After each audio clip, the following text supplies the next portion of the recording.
அடுத்ததாக நாம் தமிழர் கட்சியின் சார்பில் ஃபாத்திமா ஃபர்ஹானா அவர்களை அன்போடு பேச அழைக்கிறேன். பரப்புரையில் பிரகாசிப்பது யார்? எல்லா கட்சிகளையும் வச்சிருக்காங்க. பரப்புரையை நம்பி இங்கே களத்தில் நிற்பது நாம் தமிழர் கட்சி மட்டும்தான் அப்படிங்கிறது தான் இங்கே உண்மை. ஏன்னா மற்ற கட்சிகள் பணத்தையும் பரிசு பொருட்களையும் நம்பித்தான் இங்கே களத்தில் நிற்கிறார்கள். அதனால பரப்புரையில் மக்களை அரசியல்படுத்தி மக்களுக்கான விஷயங்களை பேசி மக்களுக்கான செய்திகளை கடத்தக்கூடிய ஒரே கட்சியாக நாம் தமிழர் கட்சி இருக்கு.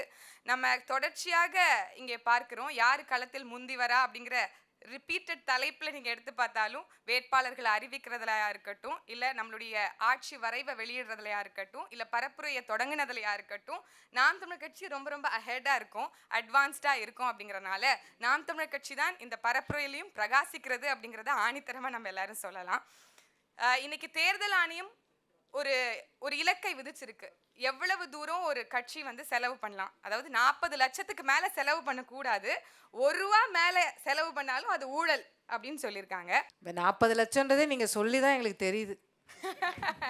அது எல்லாருக்கும் தெரியும். ஆமா, நீங்க இந்த தேர்தல் முறை எப்படி ஆயிடுச்சு அப்படின்னா, அண்ணன் சொன்னது போல 25 கோடி இல்லாம ஒரு சாதாரண ஒரு எளிய வேட்பாளர் கூட சந்திக்க முடியாது ஆண்ட கட்சியில இருக்கக்கூடியவங்க அப்படிங்கிறது தான் இன்னைக்கு யதார்த்தமாக இருக்கு. இந்தியா ஏழை நாடுன்னு யாருங்க சொன்னா உங்களுக்கு? அத சொல்லுங்க, நல்லா சொல்லுங்க. ஏழை நாடு மக்களாகிய நாம ஏழைகளாவே இருக்கணும். அரசியல்வாதிகளாக இருக்கக்கூடிய அவங்க, குறிப்பா ஆண்ட கட்சிகள், ஆளுகின்ற கட்சிகள் பணக்காரர்களாக ஆகிக்கொண்டே போவார்கள் அப்படிங்கிறது இன்னைக்கு ஒரு எழுதப்படாத விதியாகத்தான் இன்னைக்கு இருக்கு. அப்போ தேர்தல்ல ஜெயிச்சு வர்றதுக்கு முன்னாடி ஊழல் பண்றவங்க எப்படி ஒரு ஊழலற்ற ஆட்சியை கொடுப்பார்கள் அப்படிங்கறத நம்ம இங்க கேட்க வேண்டிய கேள்வியா இருக்கு. நாம் தமிழர் கட்சியை பொறுத்த வரைக்கும் ஒரு மாலை நேர கல்லூரி வகுப்பு போல ஒரு நீர்வள பெருக்கம்னா எப்படி இருக்கும், எங்களுடைய ஆட்சி அமைப்பு எப்படி இருக்கும், எங்களுடைய வேளாண் வரைவுகள், நாங்க எங்களுடைய சட்டத்திட்டங்கள் எப்படி இருக்கும், நாங்க எப்படிப்பட்ட ஒரு ஆட்சி முறை இங்க கொடுப்போம் அப்படின்னு ஒரு மாலை நேர வகுப்பு போல இங்க எங்களுடைய தலைமை ஒருங்கிணைப்பாளர் தாய்மாமன் சீமான் அவர்கள் முன்னெடுத்துட்டு போறாங்க. இன்னும் சொல்ல போனால் திரை கவர்ச்சின்னு சொல்றீங்க. அந்த திரைத்துறையை சார்ந்த மரியாதைக்குரிய சகோதரர் பிரதீப் ரங்கநாதன் கூட சொல்றாரு, உங்களை பார்த்து, அண்ணன் சீமான் அவர்களை பார்த்து எனக்கும் இந்த மாதிரி பிரசன்டேஷன் பண்ணி உங்களுக்கு கொண்டு போய் காமிக்கணும் அப்படிங்கிற அளவுக்கு திரைத்துறையே அரசியல் பார்த்து கத்துக்கொள்ளக்கூடிய ஒரு சூழலை நாம் தமிழர் கட்சியின் தலைமை ஒருங்கிணைப்பாளர் பிரதீப் ரங்கநாதன் சொன்னதையே இவ்வளவு பெருமையா பேசுறீங்களே, அங்க விஜய் பிரச்சாரத்துல போய் சொல்றாரு, அப்போ அது எஃபெக்ட் இருக்குமா? பிரதீப் ரங்கநாதனுக்கு எஃபெக்ட் இருக்குமா? இல்ல, அக்கா நியாயமா சொல்லணும். முதல்ல விஜய் பிரச்சாரத்துக்கு வராரா, அவர் என்னத்தை பேசுறாருங்கிறத அதுக்கப்புறம் சொல்லணும். அவர் வந்ததுக்கு அப்புறம் பேசட்டும், அதை நம்ம எடுத்துக்கிறோம்.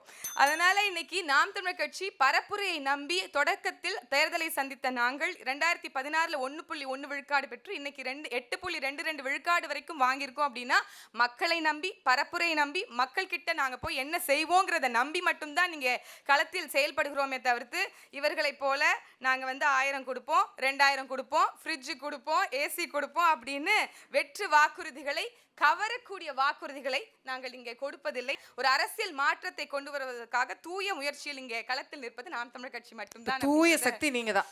கட்டாயம் நாங்கள் மட்டும்தான் இங்கே தூய சக்தி அப்படிங்கிறத சொல்லிக்கிறோம். தூய சக்தின்னு சொன்னு வந்தவங்க எல்லாம் திராவிடத்தின் நீட்சியாகத்தான் இங்க இருக்கிறார்கள் அப்படிங்கிறத சொல்லி ஆண்ட கட்சிகளும் ஆளுகிற கட்சிகளும் அவங்களுடைய பெருமையை பேசிக்கிட்டாங்க. ஆனா உண்மையாகவே இங்க மக்கள் தான் சொல்லணும் இவங்க சிறந்த ஆட்சிகளை கொடுத்திருக்கிறாங்களா அப்படின்னு. குறிப்பாக திராவிட முன்னேற்ற கழகம் ஸ்டாலின் தொடரட்டும், தமிழ்நாடு வெல்லட்டும் அப்படிங்கிற முழக்கத்தை முன்வைத்து இங்க பரப்புரையை செய்யறாங்க. ஆனால் இங்க தொடரணுமா தொடர வேண்டாமாங்கிறது தீர்மானிக்க வேண்டியது மக்கள்.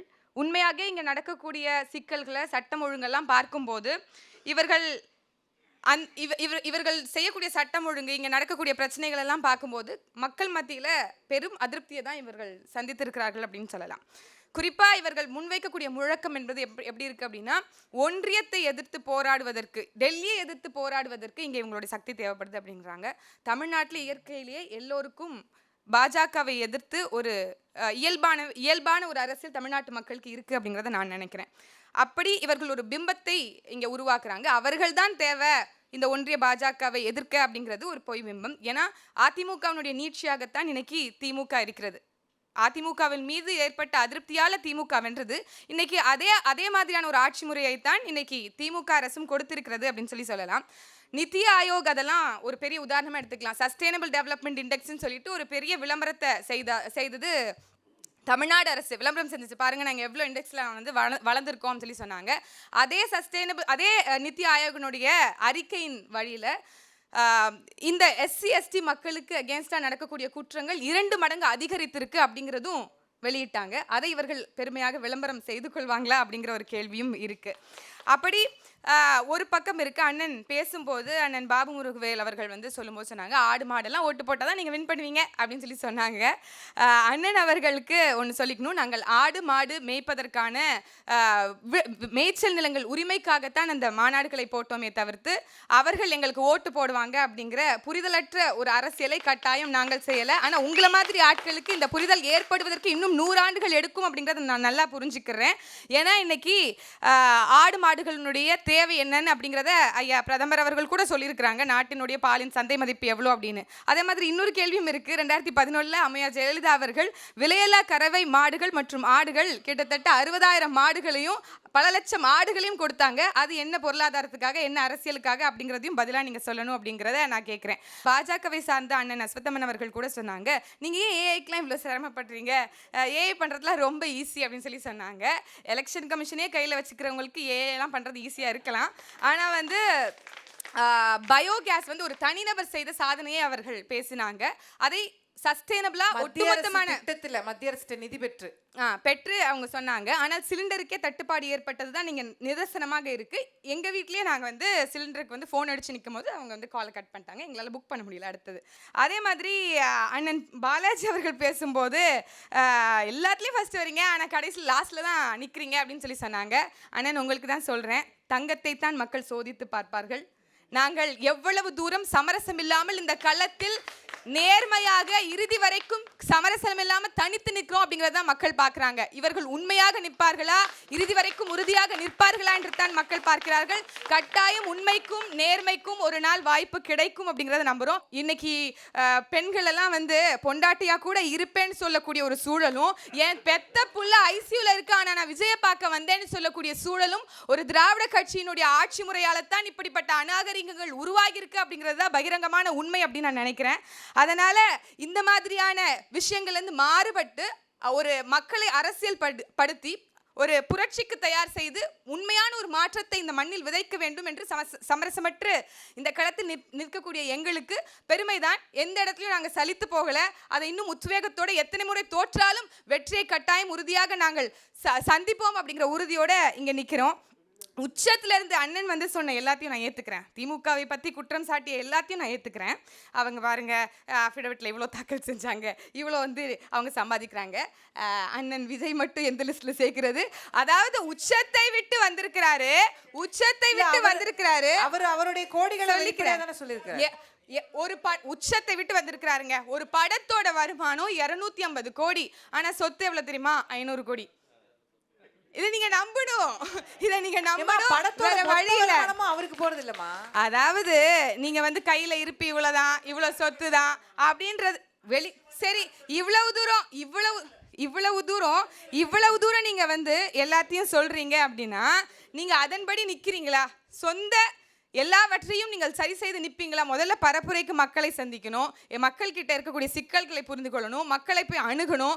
ஆனால் ஒப்புக்கு அண்ணன் சொன்னது போல ஒரு பிளேம் கேம் நாடகம் ஆடி இன்னைக்கு நாங்கள் வந்து எங்களை வெளியில் விட மாட்டாங்க எஸ்ஓபி. ஒரு நாளைக்கு கிட்டத்தட்ட 13 இடங்கள்ல பாயிண்ட் பேசி பரப்புரை பேசி பொதுக்கூட்டத்தை அட்டென்ட் பண்றாருங்க எங்களுடைய தலைமை ஒருங்கிணைப்பாளர்.